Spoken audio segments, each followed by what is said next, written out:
this is for today's baon ng aking alaga. Lagyan ko ng maraming cheese, pasta. And then apples. And the rice cracker. Oranges. And as usual, yung water. So, ito yung kanyang baon for today. Kasi this past few weeks, yung Lady Boss ko, yung nagluluto.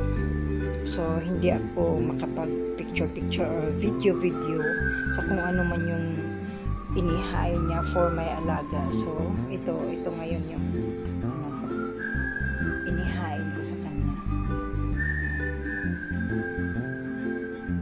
Maraming apple kasi para pag hindi man siya gano'ng makakakain dyan sa pasta na yan, yung fruits, para hindi siya kasi may medyo matubig din yan.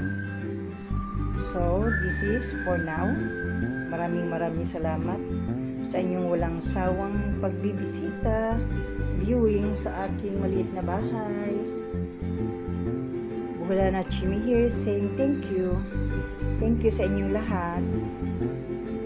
Maraming salamat. God bless us all.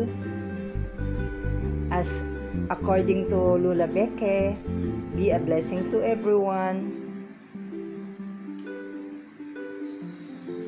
Magandang pag-iisip, kumbaga positibo sa lahat. Para na ang ating mundo ay masaya. Okay? God bless us all. Ingat tayong lahat. Super init ang panahon ngayon.